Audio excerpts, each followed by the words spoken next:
safe sleep, diapers, and the car seat. In the first weeks with a newborn, those four things are about 90% of the job, and you've probably already gotten 40 contradictory answers about every one of them. That's the real problem. Not that you don't care enough. It's that you're drowning in advice and can't tell what actually matters from what's just noise. Usually at 3 a.m., holding someone who can't tell you what's wrong and won't wait while you figure it out. So here's exactly what you're getting in the next few minutes. The four things that genuinely keep your newborn safe and thriving right now: how to feed them, how to put them down to sleep without lying awake terrified, how to read what their diaper is actually telling you, and how to get them from one place to another in one piece. Not 40 rules, just 4, and all of them clear, current, and safe. And watch closely when we hit number 4, the car seat, because it's the one most first-time parents get wrong without ever realizing it. And it's one of the very few mistakes in these early weeks that's genuinely hard to undo. There's a small specific test that tells you in 5 seconds whether yours is safe, and almost no one's shown it to you. We'll get there. One quick thing, then we move fast. The fear you're feeling isn't proof you're bad at this, it's proof you care, and people who don't care don't lose sleep over getting it right. So let's turn that fear into answers, starting with the one that comes for new parents first and hardest. Feeding. It's where the guilt hits first. Am I starving them? Am I overfeeding? Is my milk enough? Should it be the breast? Should it be the bottle? And does the answer secretly say something about whether I'm a good mother? Let me pull the weight off that last one immediately. A fed baby is the foundation, full stop. Breast milk and properly prepared formula both nourish your child. The version of this where one choice makes you noble and the other makes you a failure exists only in your exhausted head and in the comments section of strangers. Your baby does not know which one they're getting. They know they're full, they're warm, and someone is holding them. That is what registers. Now the practical part, because vague reassurance doesn't help at 2 a.m. when you don't know if they're hungry again. Newborns eat a lot, and they eat often. Many feed somewhere around 8 to 12 times in 24 hours in the early weeks, which can mean roughly every 2 to 3 hours, and sometimes more. That is not a malfunction. Their stomachs are tiny. The first days, no bigger than a marble, so they fill and empty fast. The single most useful shift you can make is to stop feeding the clock and start feeding the baby. Watch for the early hunger cues: rooting, that little head turn with the open mouth searching, hands moving to the mouth, lips smacking, stirring and fussing. Those come before the crying. Crying is the late signal, the equivalent of your baby finally yelling because the polite hints didn't work. Catch the early cues and feeds go calmer for both of you. Then there are the evenings that break new parents, when your baby wants to feed again, and again, and again, packed into a couple of hours. And the terrified thought arrives: I don't have enough. I'm not enough. That pattern has a name: cluster feeding, and it is normal, especially in the late afternoon and evening, and especially in growth spurt stretches. It is not your body failing. Often it's your baby doing exactly what their instinct tells them. Feeding frequently is part of how supply gets built and regulated, which leads to the question underneath all the others: how do I actually know they're getting enough when I can't see the milk? Your baby's diapers are the answer. In the early weeks after your milk comes in, a baby who's feeding well produces a reliable rhythm of wet and dirty diapers each day and steady weight gain over time. That's the real report card, not the number of minutes, not the ounces you can or can't measure. And your pediatrician weighing them at those early visits is the safety net under all of it. A few hard lines on feeding, because these are safety, not preference. If you're using formula, prepare it exactly as the label says. The right amount of water to powder, every time. Don't water it down to stretch it. A diluted bottle can be dangerous, not thrifty. Never add cereal to a newborn's bottle to help them sleep. No honey before their first birthday. Not a taste, not on a pacifier, because of the real risk of infant botulism. No plain water for a newborn. Their kidneys aren't ready, and it can crowd out the nutrition they need. And never prop a bottle and walk away. Your baby needs your hands and your eyes on them while they eat. Burp them partway through and after, upright against your chest with gentle pats. And expect spit up. Most newborns bring up a little milk after feeds, and a small, easy dribble is almost always just an immature valve at the top of the stomach that tightens up over the first months. It looks like more than it is. What is not in that normal category is forceful, projectile vomiting across the room, vomit that's green or has blood in it, or spit up paired with your baby refusing to feed, losing weight, or seeming in pain. Those earn a prompt call to your pediatrician. Knowing the difference is what lets you relax about the ordinary mess and stay alert to the rare thing that matters. And if feeding hurts every single time, if the latch never feels right, if your baby seems consistently unsatisfied, or you're worried about their weight, that's not something to suffer through silently or solve from a form thread. That's a call to your pediatrician or a lactation consultant. Asking for help there is not weakness. It's you doing the job well. Bottom line on feeding. Feed on cues, not the clock. Let the diapers and the weight tell you they're getting enough. Follow the safety lines above, and ask for help early if it hurts or worries you. Every feed is also a small promise kept. You reached for me, I showed up. But you don't have to feel that to get it right. You just have to keep showing up.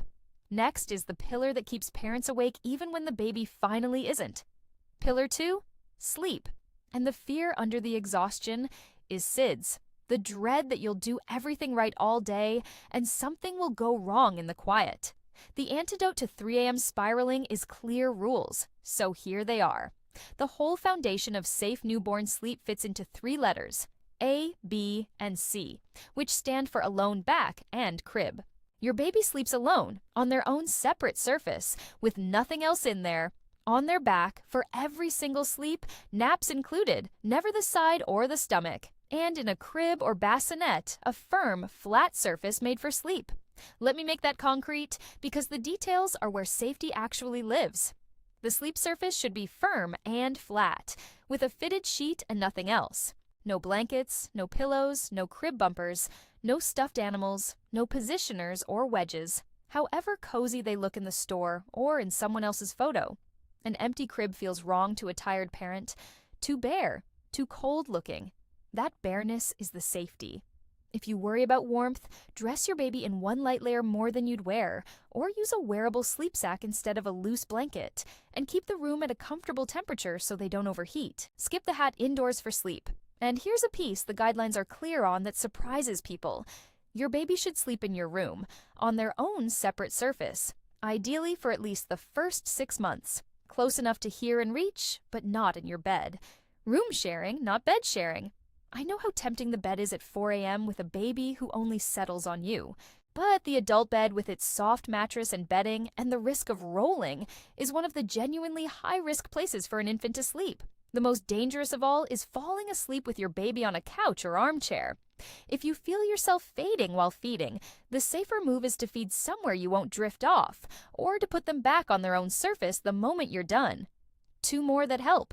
A pacifier at sleep time, once breastfeeding is well established if you're nursing, has been associated with a lower risk of SIDS. If it falls out after they're asleep, you don't need to put it back. And tummy time is the flip side of all this.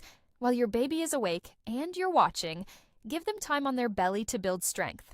Awake and supervised, never for sleep. Back to sleep, tummy to play. That's the whole rhythm. There's one more thing about newborn sleep that I wish someone had told me before it happened, because it sends new parents into a private panic that something is broken.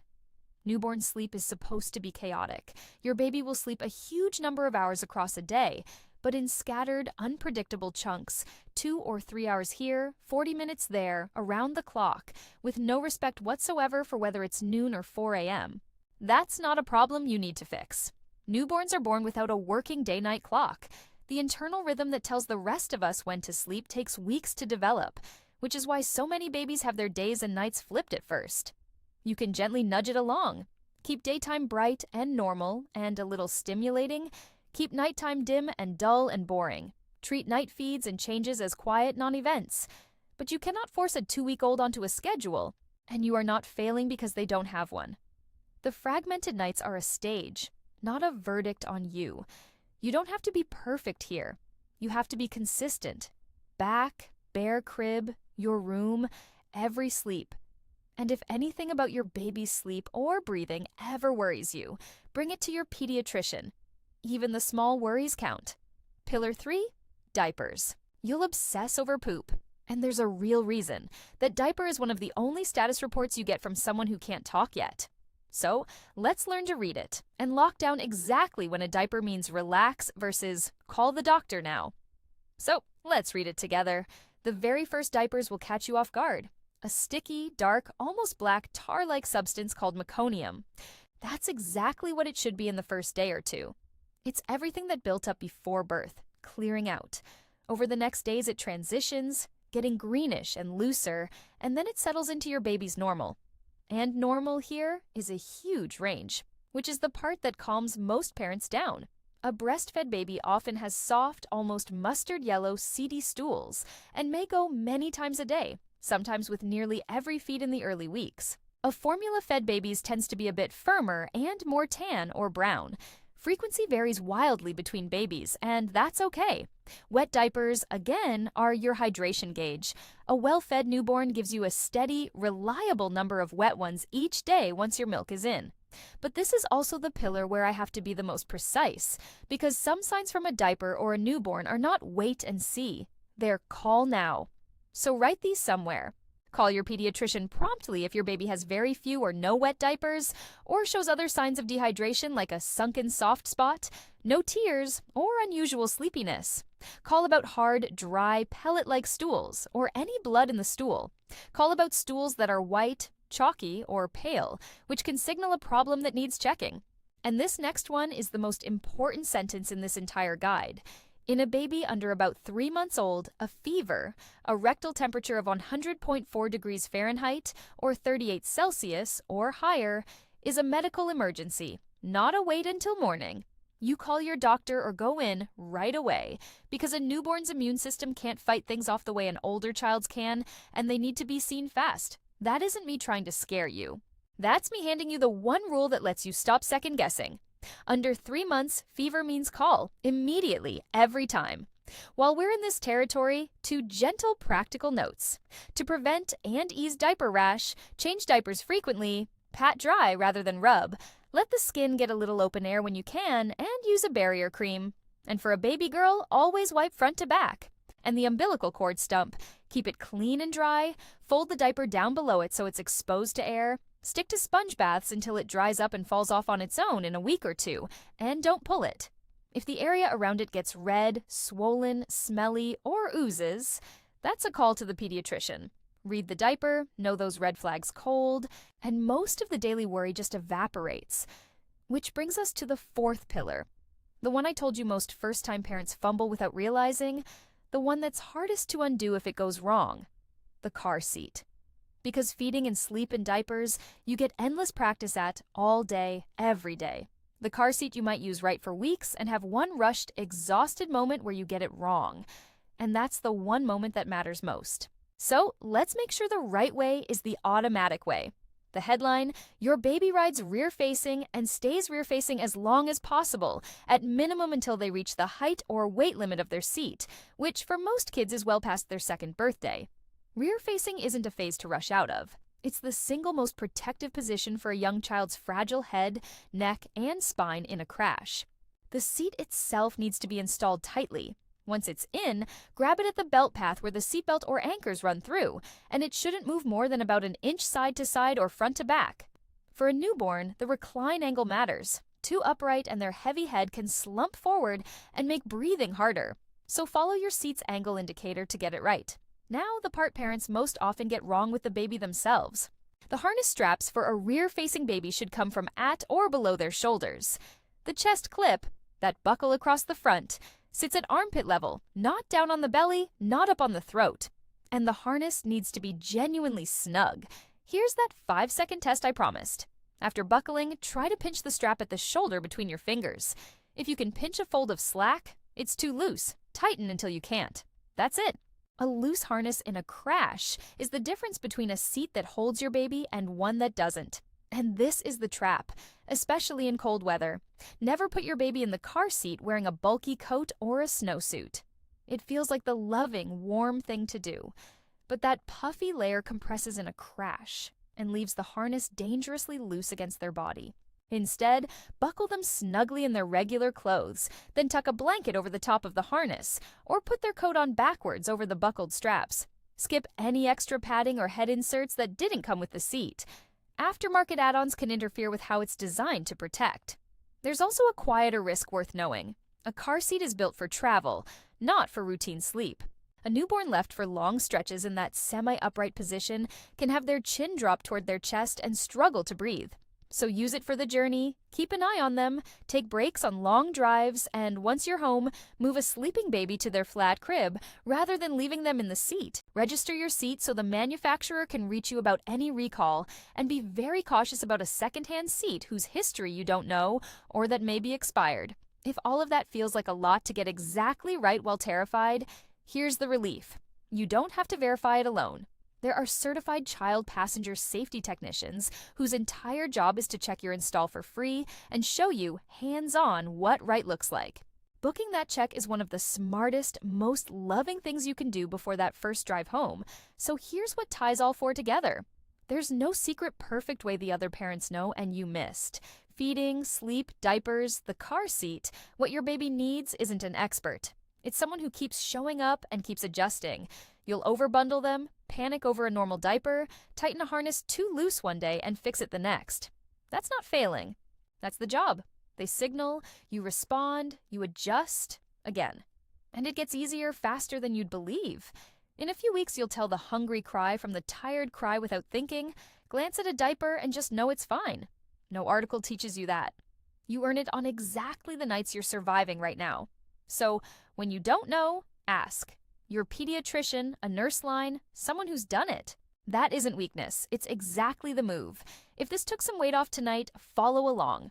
More first week's essentials, one real thing at a time. And tell me below, what's the one newborn question keeping you up at night? Whatever it is, you're not the only one asking it. Because to your baby, you're already the whole thing. You're the food when they're empty, the safe place when they're tired, the one who reads what they can't say, and the arms that carry them home. You were never failing. You were just learning to be the only thing they ever wanted. You.